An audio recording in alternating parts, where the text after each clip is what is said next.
Today our guest is Matt McCourt from America. His band, The Ravers, is making a huge comeback with 5 new albums. Please welcome the Wild Dog himself, Matt McCourt. Hi Matty, thank you for being here. We are amazed at the amount of music you have released. And we found out you host a podcast and local TV show as well. You have quite the legacy. Hi Russell, how are you? Thanks for having me on. Yeah, I've released 56 albums since 1981, starting with The Ravers. I was a teenage rock and roller. And then I did Wild Dogs, of course, and then I got a solo contract and got Dr. Mastermind with Dean Castronovo. Well, yeah, the band decided to have a different lead singer, and they thought that they would immediately become pop stars if they got the right guy. And they made a good record called Reign of Terror, but I did Dr. Mastermind. And Dr. Mastermind was on CBS in Japan, and Roadrunner in Europe, and Mike Marnie's label Shrapnel in the USA, and it was #1 in the Kerrang import charts for 3 solid months. I was in every issue for like a year.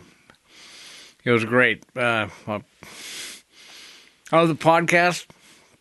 Yeah, this is where I do the podcast. I did a lot of podcasts last year. I interviewed Raven, John Gallagher, 3 times. I love the guy. He's been a friend of mine since 1984 when we played with Anthrax and Raven in Portland, Oregon. And it's a funny story.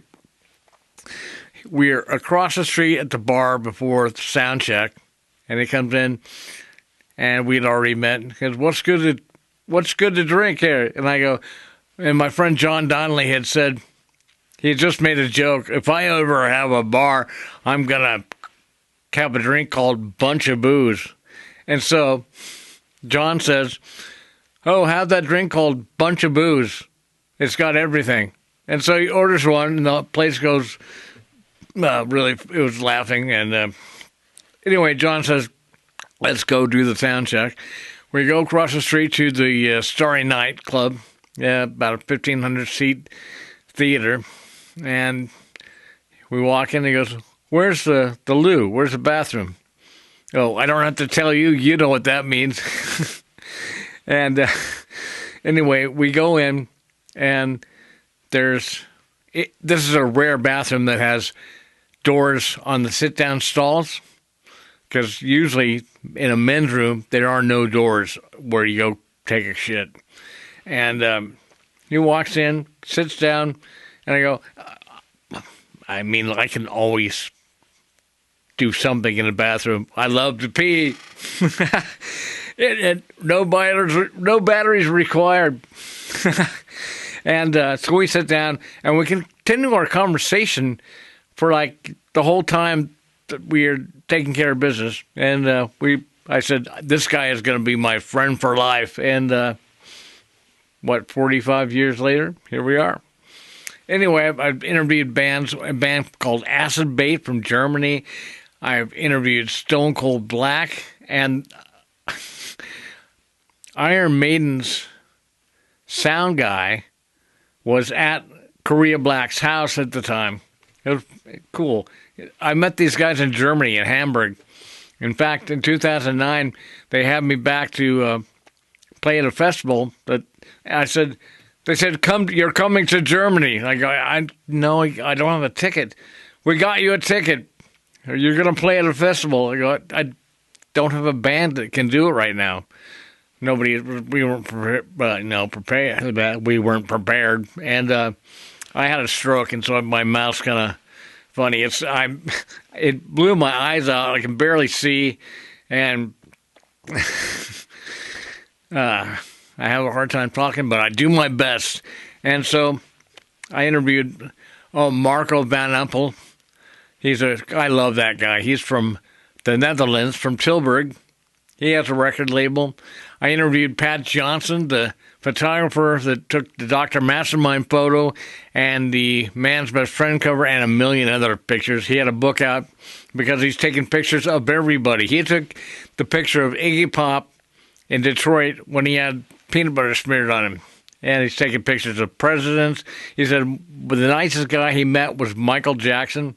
And he used to be Journey's staff photographer, the first one. So that was pretty cool. His studio was really fun to go to. He had pictures that you could look through. And, we terrified them with a Wild Dogs Band's Best Friend. The guys in the band were on stools. Me and my wife were they were real attack dogs. They're real guard dogs. We had to go to a guard dog training center before we went to the studio, and Danny, Jeff, and Dean were scared. But let's see. I don't want to talk too long because I noticed you got a time schedule. And, I had a lot of fun interviewing people. I love it. And here we are right now, and I'm talking to you, Russell. You guys are great. Thank you for all the coverage you've given me, and thank you for liking the Ravers. I decided to go with the Ravers this summer. I had, my mother died, and it just seemed like after tragedy, I become creative. My cat died in 2002. I started to record with the Mentors and recorded, 7 albums with them.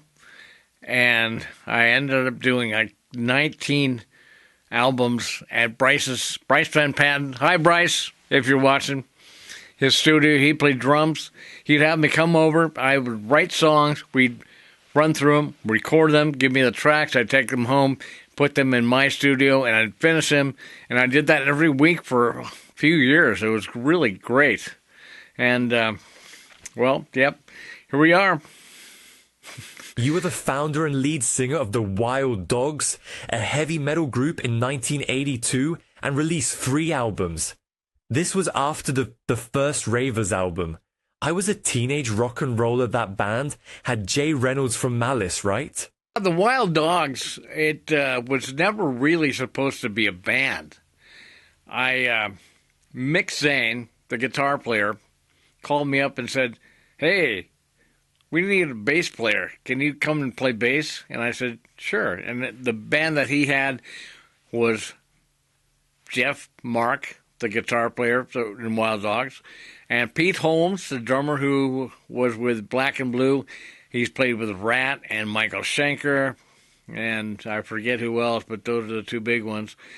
And I went over there, and I was playing guitar at the time. It was right after the Ravers album was released.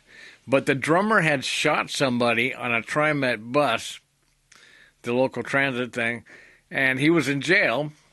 And I had booked all these shows, some good ones, really big ones, and I couldn't do them. So I thought, hey, why don't I just make these guys the Ravers, and we can play my songs and a few others of theirs, and that'll make the gigs happen. And so we did. Yeah, Jay Reynolds from Malice. Mick Zane was later in Malice. I'll get to that story. And Jay had just moved back from Hawaii, and he was a weed dealer. And he was my friend from high school. I met him when he had 2 broken arms and this white hair, and we had great bands together. And he left and came back, and I said, "Hey, why don't you play guitar? I'm making a record. Why don't you come and play on a few songs and be in the band on the record?" So he did. I mean, I'm that easy. It's not, well, I'll have to check with management. No, I don't do things like that. It's all casual, friends. Probably why I'm not as, a big shot. But, yeah, Jay played guitar in the Ravers, and we played with Johnny Thunders, I think, who was really a big letdown. People thought he was just this great guy. He showed up, he needs to get heroin before he goes on stage, or he won't go on stage. So that band was late. And then the people up front were pogoing because this is before moshing. And they pogoed into the mic, and the mic hit the bass player in the face. And it's a Shure SM57 mic, has a round top and these edges, and so you can see the imprint of the microphone on his cheek all night long. But yeah, the Ravers album was produced by Andy McCourt, and Andy had been John F. Kennedy's publicist until he got shot, out of a job, I guess. And so he got offered a job as the head of publicity. He worked for Salters and Roskins, a really high-end publicity firm in New York, where he's from. Right after he got out of the Navy, he got that job. And then he went to CBS and became the head of publicity there. And then he left with Clive Davis to start Arista Records and did the same thing there. And he was going to move from New York to Los Angeles and be the head of MCA publicity. And on the way, he stopped and helped this guy, his friend. He was actually the guy actually was my friend's father from high school, Brian Conroy, and he had a label, and he had hired Andy to help him produce all these albums, and Kenny G was at the I'll get to that releases. And anyway, he offered me a job in publicity at MCA, but I couldn't do it because I had no money to move to Los Angeles from Oregon. It's about 2,000 miles away, and I was unemployable, really. So, and I broke. He told me, "Kid, you'll never make money as a musician. You'll get a take-home check if you work for the label." I go, "Take-home check?" Because we never give musicians take-home checks. It's always a loan, like a loan shark. That's how we keep them. That's why they don't jump from label to label. Oh, he taught me a lot about the music business, and he had along the way. We stayed friends. He helped me start my label. So I forget what was going on, but what the question was. But yeah, Jay Reynolds was in the Ravers. Then after that, those guys. We got an offer to be a recording studio class band, and so the students could have a real band to practice on. And so Mick didn't do it. It was just me and Jeff and Pete Holmes and this bass player named Danny Kurth, who was in a band called Jet in high school. They later became Black and Blue. And so I had a whole bunch of songs ready for the next Ravers record, like Born to Rock and Life is a Game, and those are the songs that, we got together, and they all kind of fit. We weren't trying to do anything, but I saw Mike Barney on MTV when they played music. There was a VJ named J.J. Jackson, and he said, "Get a pen, and you're going to want to write down this address and send him your tape if you've got a band that has a great guitar player," because Mike Barney is looking for them. And then he interviewed him, and I thought, oh, cool guy. And Mike Barney was in a punk band called the Nuns in San Francisco. And we sent them a tape, and he said it was too Negro-esque. And, well, actually, my great-grandfather is black. No, grandmother, I'm sorry. An Irish guy came to America, hooked up with a black woman, had a kid. That's how my family started. Anyway, I'll talk way too much, so just stop me if you need to. You were offered a solo contract with Mike Varney in 1984 and left Wild Dogs. The album Dr. Mastermind had Dean Castronova on drums, and the shredder guitarist Kurt James the farthest have that record in my collections. Well, after 2 albums, the band decided we are not going to get on a major label with Matt out front being the lead singer. He's crazy, he's wild, he's uncontrollable. They said the same thing about Dean also. But, and so they got, and they got a new singer, but they didn't tell me. And I found out when I had a manager meeting with our new manager, Ken Bendick, who was Journey's light man, and he was working for Night Ranger at the time. Went down there. It was Night Ranger in black and blue at the Keller Theater in Portland. And I went down and had a meeting with him.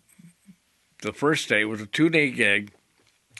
And they said, come to the show. So I went down there with my wife, Angie, and my friend Kip Dorn, a guitar player for Evil Genius, which is a precursor for Dr. Mastermind, and I do believe that's the question. And, yeah, so I did a whole demo of the album with Evil Genius. Anyway, at the end of the show, that's fine. Thanks a lot. I'll see you tomorrow. So we go back down next day. The Wild Dogs guys didn't show up the first night, but they showed up the second night, and they had one extra guy. And I'm friendly. Hi, how are you doing? It was John Tejeda. And we get on the tour bus to have a meeting, and I'm the first on the bus, of course, and sit down in the back, and Jeff gets on last with this new guy and says, hi, I'm Jeff, the guitar player, and this is our new singer.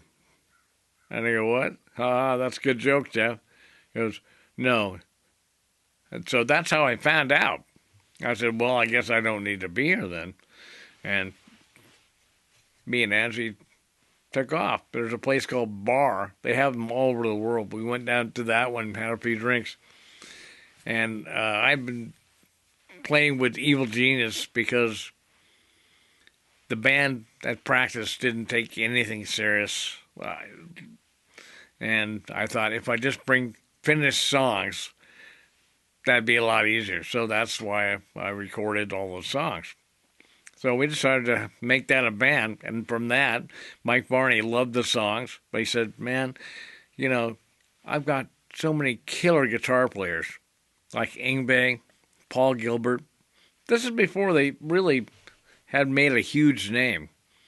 Yngwie was my first choice. I loved the way he played. And Mike played, I called Mike Varney in the middle of the night, and he would play me tapes of guitar players. And I played me this guy, and I'm going, that's it, that's the guy. And I had heard on the classical radio station something that sounded like guitar when I was about 10 years old. So I called the station up, and I go, who was that guitar player on that last track? What guitar player? And I go, on the last song that you just played. This is when you could call up and talk to the DJ on the air. And he said, oh, that wasn't a guitar. It sounds like one, doesn't it? I go, yeah. And he said, no, that was called a clavichord, a stringed, plucked string key instrument. And I thought, I told him this. I remember this distinctly.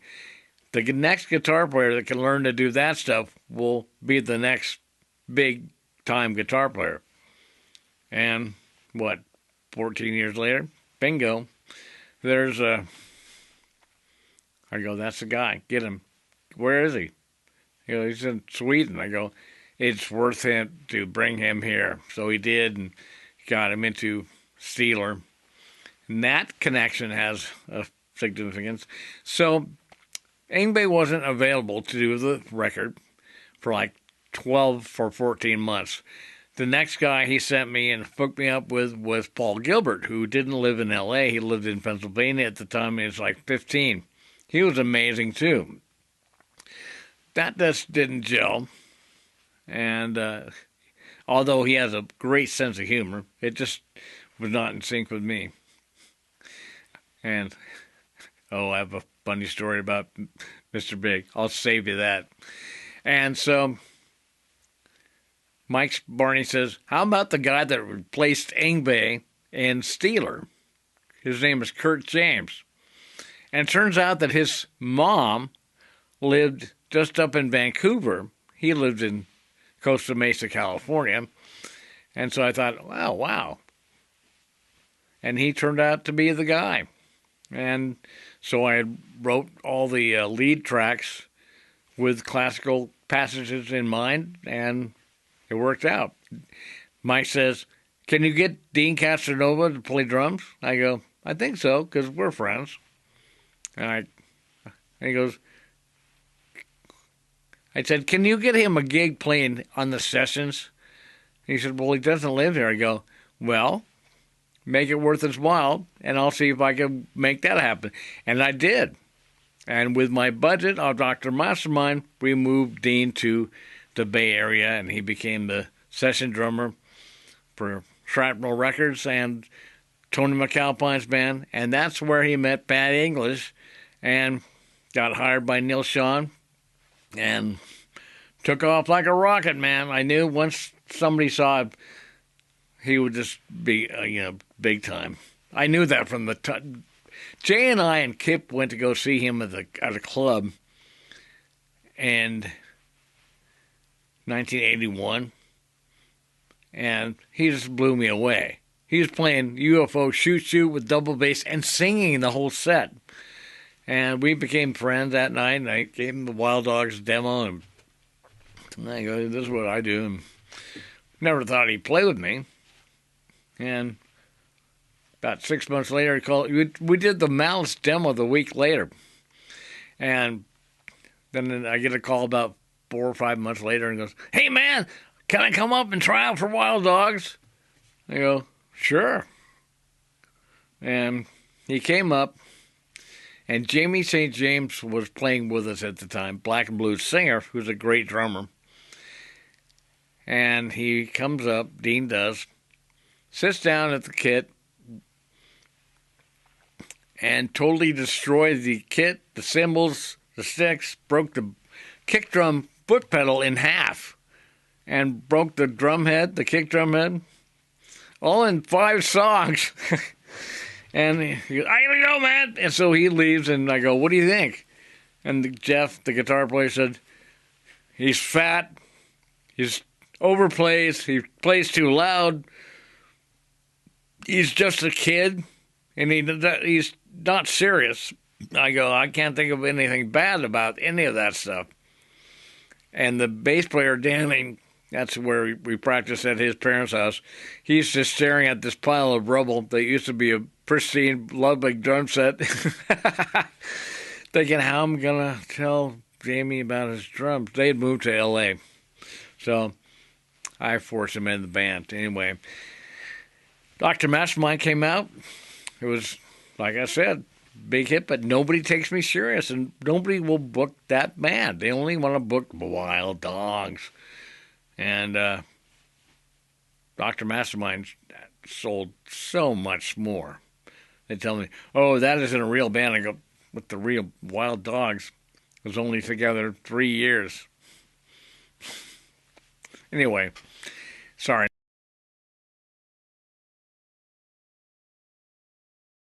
Then you did the Mayhem record Burned Alive same year and helped the entire group join Poison Idea, a huge punk band. He's seen many times. How did that come about? Oh, and you produced Poison Idea's first record Pick Your King. Oh, Mayhem. Yeah, that's a great thrash band with the Slayer hippie Steve Hanford on drums. And this came about after the Wild Dogs didn't replace me once, it was twice. And I got back in the band, just said, "Hey, buddy." It's always, bad conversations always start off with, "Hey, buddy." And I guess John didn't work out, so I was back in the band for a while. And I'm thinking we're going to do another album. And I get a call from all these guys that worked at magazines that said, "I thought you were the singer." I go, "Well, I am, as far as I know." And they go, "Well, I just got a press release that they got this guy, Michael Furlong." I go, "Huh." I call the manager up and they go, "Yes, that's what's going on." "And didn't they tell you?" I go, "They don't tell me shit." I call everybody in the band and the road crew twice. And they all lied to me and told me, no, they just wanted me to do the gig on Friday. And so my friend Ari Boner, who was the drummer for the Imperialist Pigs with the guys from Poison Idea, I'll get to that next. He says, he's Swiss, and he goes, hey, dude, in this accent, you got to show up like everything's cool, walk out on stage, say thank you, good night, and leave him on stage with no singer, which is what I did. I go, hey, I got a better idea. Let's get as many people in free that we possibly can, and then when I leave, one by one, you go ask for your money back. We made $140 off of that. Went back to the villa, where I was apartment manager at this ghetto place, and we partied all night. I joined Mayhem the next day. Steve called me up and said, dude, that was so punk rock. Join Mayhem with us. Okay. I started the next day. A couple of weeks later, they had moved into an apartment, and that's where we practiced. The band just used it as a practice place. But that album, Burned Alive, came out. We did gigs with Raw Power and Hyrax and the Oily Bloodmen. I think we played with the Mentors once. That was a great summer. I was busy. And, yeah. And I want to tell you, all the albums are on CD on my label, plus more.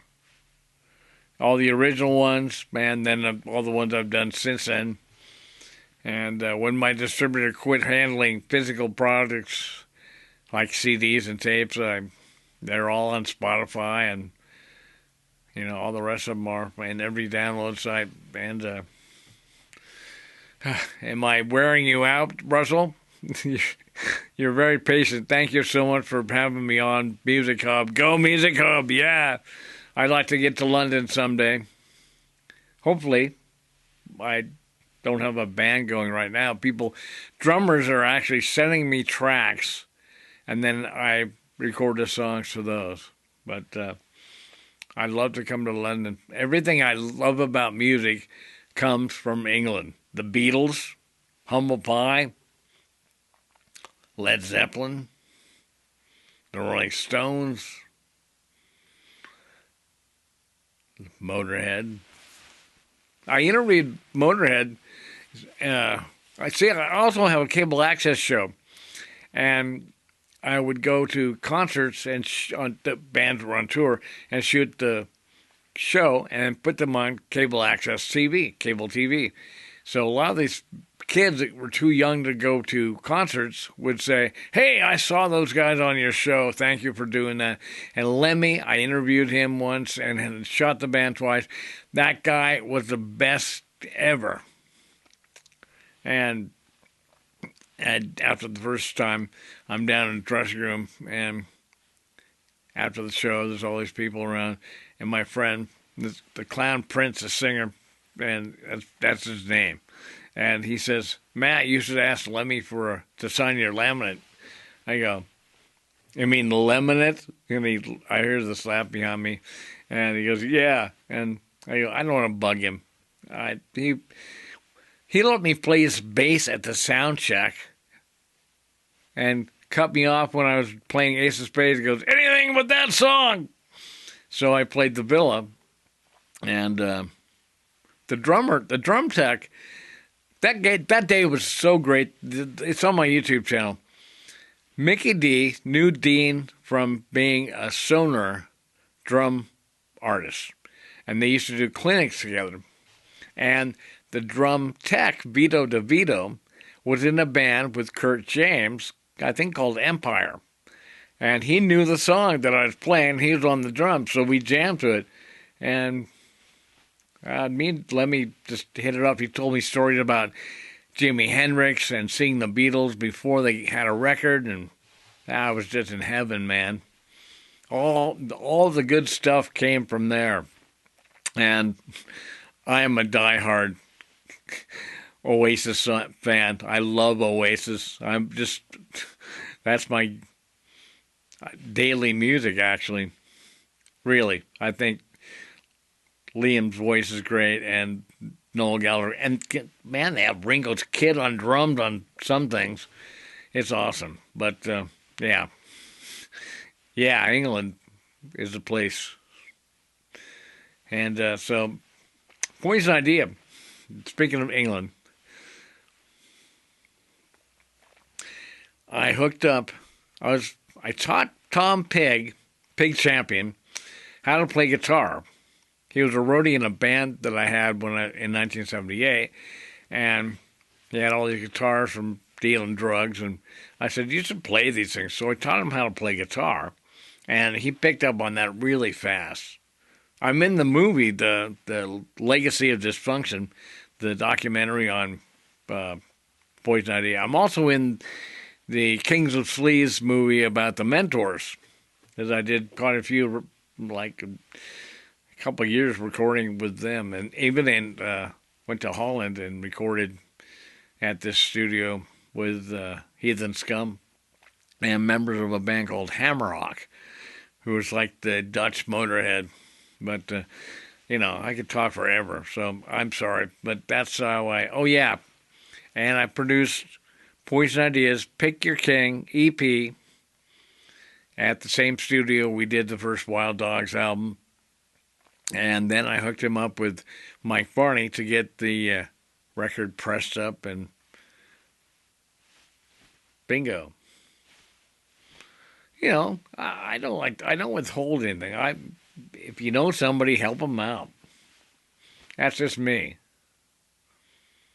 Let's get back to what you're doing these days, if you don't mind.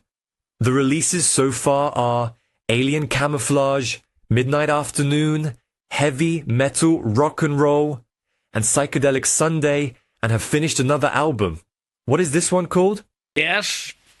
It all started with a song called Spread the Disease, which is about spreading the disease of a smile. I just thought, I had a stroke. It put me on a new path, and I'll wake up every morning, and I'm just happy to be able to see, because I was blind for a year and a half. The blood was in my eye. This eye doesn't work at all. And they fixed this one with shots every month for like a year. I love my doctor, Marina Thomas. She is just the best. The only doctor I've ever heard say this to anyone. She said, "Matt, I want to cure you." And so far, I'm back to driving and using a computer, so I'm going full out, because you never know when that might not happen, because it just happened, boom, and, you can't, when you're without one of your senses, wow. It really throws you. I'm just grateful every day that I wake up, and I had really high blood pressure. It's like 289 or 169, which I found out was pretty high. When I went to the ER with a stroke, I had a Mayhem t-shirt on, and all these doctors around me, and I said, "Am I popular?" And one doctor said, "No, you're just a miracle that you're alive." And one nurse said, "Yes, God has more purpose for you." So if this is my purpose, I'm trying to live up to it. So I wake up and I record music every day. I create everything I do. I've always done all the artwork on all the albums I've done. I do the graphics. I do everything. It's a one-man show. And I've stepped it up lately. Yes, Alien Camouflage, because I'm a huge Resident Alien fanatic.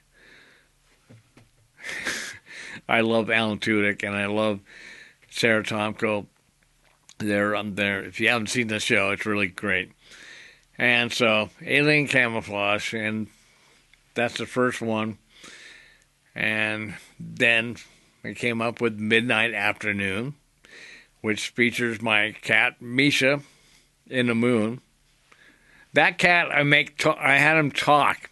I figured out a way to animate him so he talks. I've had him interview me I've interviewed him on a podcast.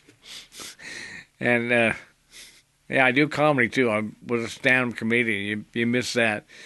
But,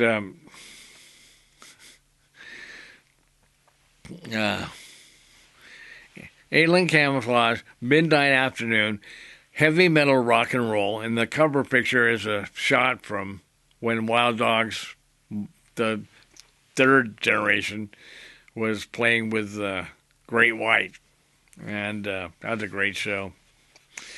Then I did Psychedelic Sunday, and I love that cover. And I did a blues album. I've done 2 other ones before this. Matt McCourt's Psychedelic Metal Blues Experience. It covers all of it. And then this one I just finished is called Mental Pollution. Because that's a line in one of the songs. And I thought, oh yeah, all this crap on TV, people watching TV, it's just polluting your minds. Read a book. Then you can't blame anybody but yourself. But they got so much crap coming down at you, especially in America. It's really a different time in the USA. And, yep, that's what I'm working on. I just got drum tracks for 7 songs for the next record that I'm going to start tomorrow. And I don't know what that one's about because I haven't written the song yet. But it'll be more. The last one, this one just got released yesterday. Mental Pollution. It's got a lot. It sounds more real punk rock and Motorhead influence. Like Motorhead meets punk rock meets Up at Ozzy Osbourne's house. Because with the Ravers, I can do anything. With Wild Dogs, it's such a fine-tuned thing with people. They only want a certain thing. And frankly, I've found a whole new audience by doing the Ravers again. You know, that first Ravers album, I was a teenage rock and roller. I turned 21 on the day we finished it. And it became the pick of the week from Billboard and Castbox magazine. And here I am today.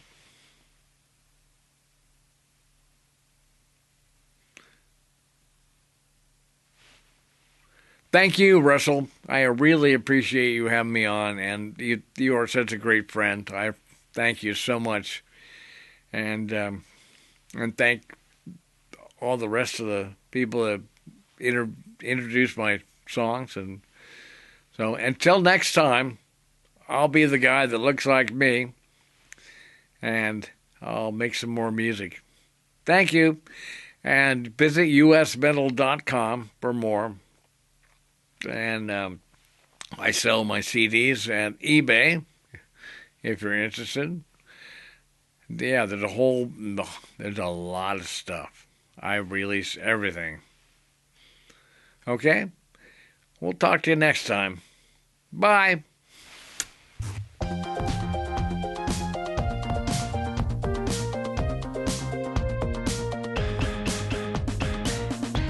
We've been talking to Matt McCourt from the USA. Thanks for watching. Until next time, I'm Russell Addams, and this is the Music Hub.